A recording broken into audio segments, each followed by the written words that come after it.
It didn't matter to me if I got a movie. It didn't matter.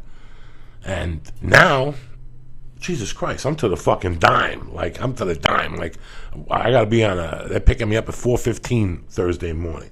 I'm in bed at 8 o'clock Wednesday night. Oh, yeah. You know, I get off the plane, I go, whatever, at 2 to Philadelphia, I take a shower, I relax. Where in the old days, I would go right out. I would just throw my clothes in the fucking room and shoot out to do something that had no meaning. No meaning. Till 6:30, and I go home, take a shower, and go to the show, then I wonder why I'd bomb. Why did you bomb? Because you haven't relaxed. Your mind hasn't stopped. You haven't taken a minute for yourself. I go out that night, get fucked up, and that's the whole weekend. There was no creativity. It was just doing the shows. I didn't even look at a notebook. I wouldn't even bring a notebook with me. How could you continue with your career bombing? It was a 50-50 shot every night. It was a 50-50 shot, and it didn't matter because after the show I was going to get fucked up and get my dick sucked. So the bombing didn't really... I was bombing. This was my mentality then. I was bombing in a place where it didn't matter. I was trying out a new joke. I wouldn't go prepared. It was just a horrible. But then I got better and better. I got better about it, and I would bring a notebook and stuff. And some nights I would write coked up, like I would actually get coked up and write or make believe I was writing. It really was a disaster. But I still made progress. Or in my mind, I thought I made progress. I started headlining. Obviously, they started headlining me. I didn't take it. The addiction was the whole thing. To get away from, at the time, my girlfriend, because I couldn't get high around her. Not that stopped me. But it was just to get away from her to go and get high. I remember I used to do 2 weeks in Texas. From 2003 to 2006 or 2002, the club owner would headline me over the holidays. And I would do 2 weeks. Every night, Rudy. Every night. I remember the other day, a Cold Case was on. You know that show, Cold Case, that was on for a while? And I'm on one of the episodes.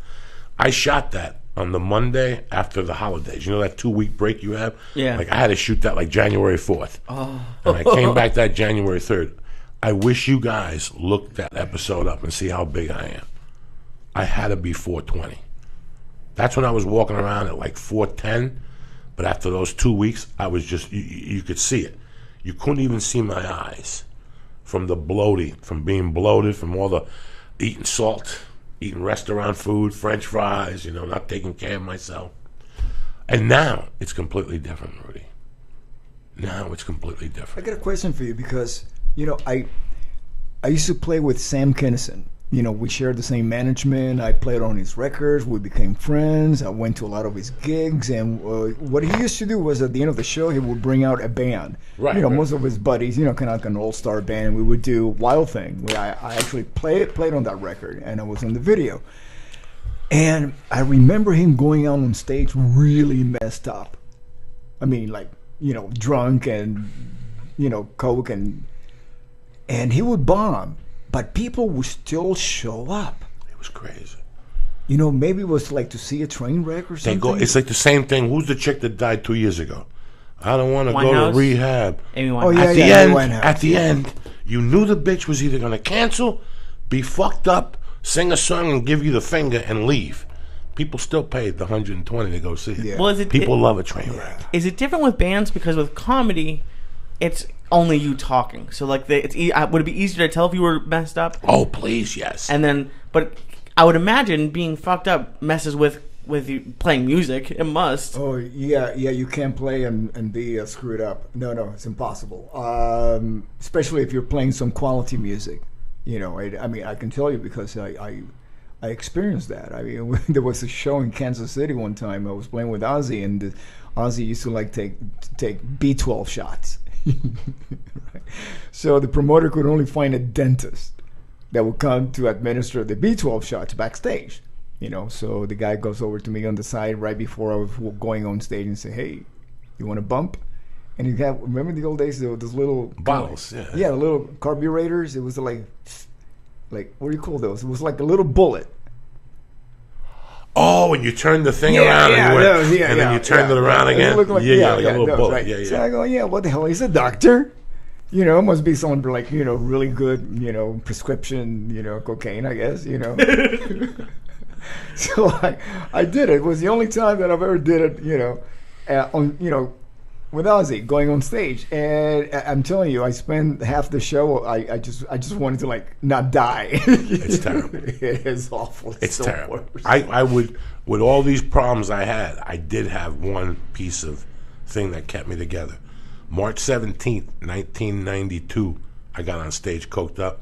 I never got on stage coked up ever again. Why do you remember the date? Because I bombed that bad. Oh, it was two different. I thought that, wait a second, if I do 2 lines, I'm going to get chatty.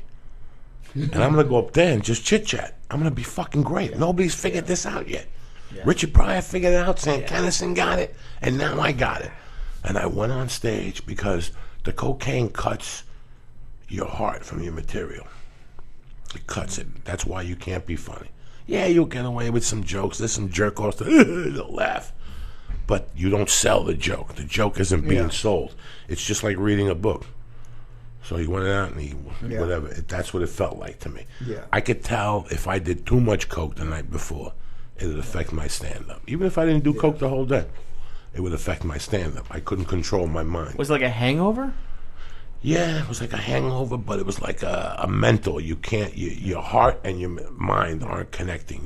Your mouth and your heart and your soul are not connecting. It's very weird to explain. See, in addition to affecting your physically, I mean your emotions, it affects your body. It's like it affects the blood flow to your ears. So you start to hear more bass than treble. And if you're on stage and somebody's doing blow, they're going to start turning around and saying that you're playing way too loud, where you're just playing at the same volume as you always play, right? And there's certain records that if you go back in the 70s and you listen to them and the bottom is gone, it means that they spent the night mixing those records, and to overcompensate, they lower the bass, the bottom end of the record, so it sounds like sizzling, like psst, a lot of highs. They were on blow when they were mixing that, and a lot of records were mixed like that back in the 70s because you had a deadline. You have to you spend so much time recording it, and the record company says, listen, we're coming back tomorrow to pick up the record, the mix record, and then they'll take it and master it and then release it. So a lot of these guys were under the gun. Because if you're going to do a mix a night, it's going to take you 2 weeks to do it. And sometimes you just didn't have 2 weeks. You would have maybe 1 week. So you're trying to compensate by just staying up long enough to do 2 mixes a day. Like those, I just read on YouTube about a month ago, they had a campaign about Volume 4, the album, Black Sabbath. Yeah. And what the whole part of it was that the first 4 Black Sabbath albums, I guess, were recorded in one night. Mm-hmm. Like the first one night, the second one night. I don't know how true it is, whatever they were saying. How does that happen? How do you fucking go into a I mean, I always wanted to be a musician. Easy. Because don't you have to, all right, so let's say Snowblind. All right, Rudy, we're doing Snowblind. Yeah. 1, 2, 3. First of all, we don't even do it together. Yeah. You lay the bass first. Oh, no. How do you do it? Not like that. Back in the day, a lot of the bands would go on the road and they would do all of these, they played everywhere. Back in the day, you start your tour like in Stockholm or somewhere in Scandinavia, and you do like a Scandinavian tour, which means that you're testing your material to go in the studio in a couple of weeks, right? So you do all these tours to get the band tight and get paid for it. That was like pre-production. And then you go in the studio. And then you do like 1 or 2 takes of each song, and you're done. You're done. Like in the days when people used to record in the same room with a really good engineer that knew how to mic everything, and that's the way it used to be done. No, lay your track. No. Lay your bass line. And no. So, I read the one Aerosmith book, the one from '98, when they talked about how much they hated each other, and in '75. So. Joe Perry would go down and do the guitar. Like they had to sign a sheet. They all lived in the same house, but they had to sign a sheet to go into the recording studio one at a time. They wouldn't get along, so the drummer went. So did you play the song first, and everybody left, and then you redid your bass lines, and he did his guitar?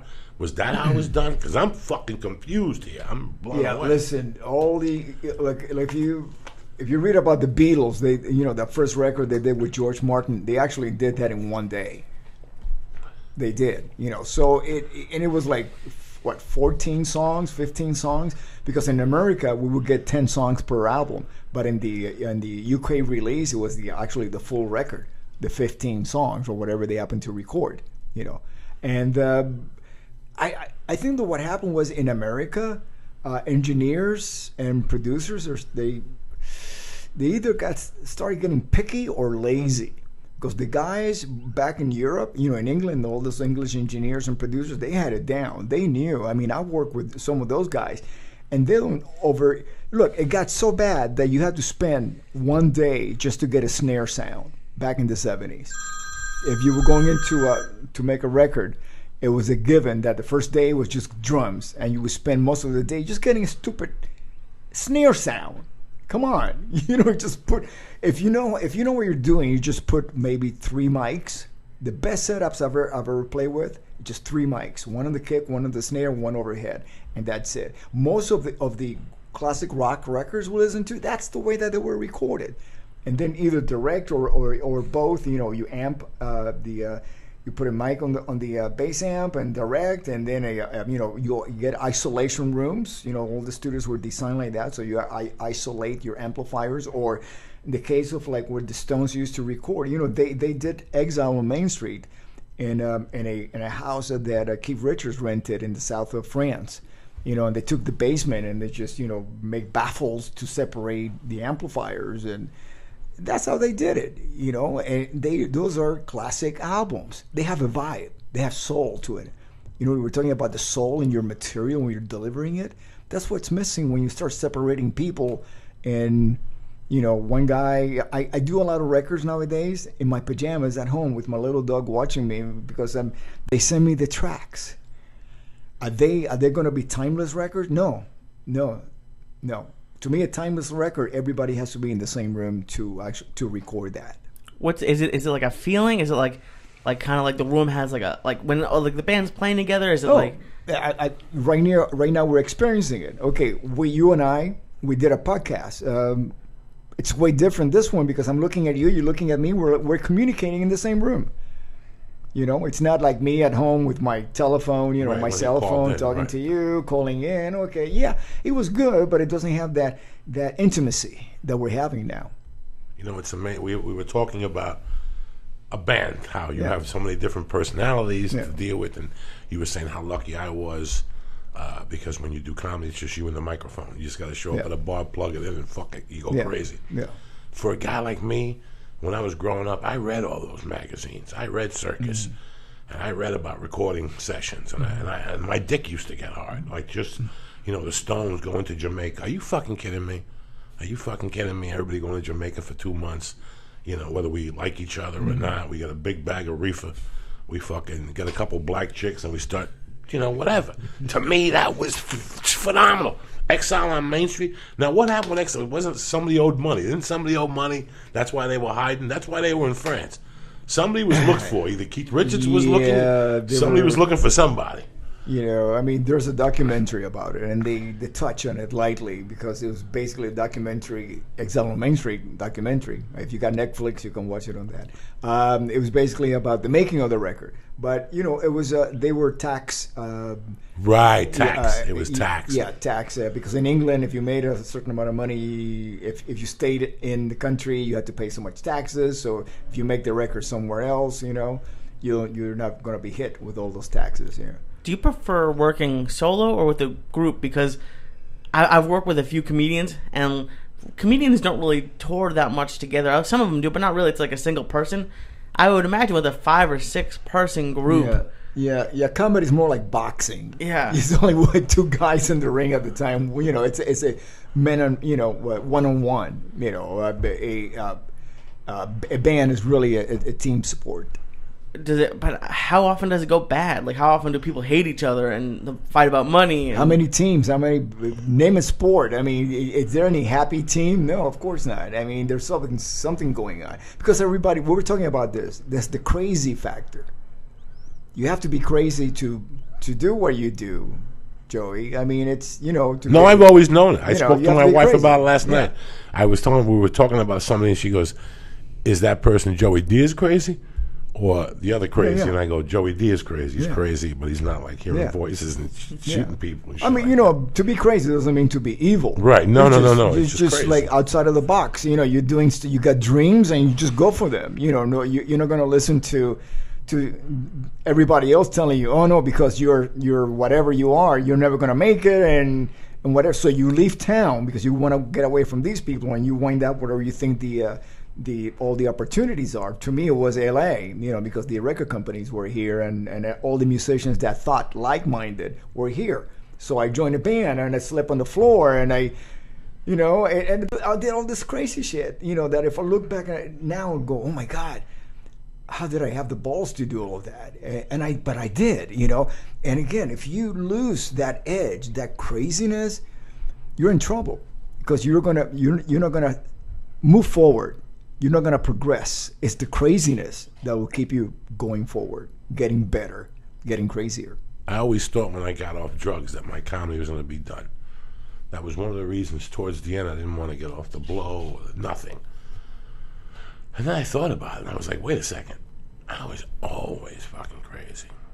I just went to Miami, and I saw people, they were holding Los Santos Mio for 35 years. They held a bunch of my stuff, T-shirts and trophies, and I went down there, and I started talking to her, and I said, you know, I was going to your house in 148th Street. We're going in like fucking Marines, you understand me? Welcome to church, motherfucker.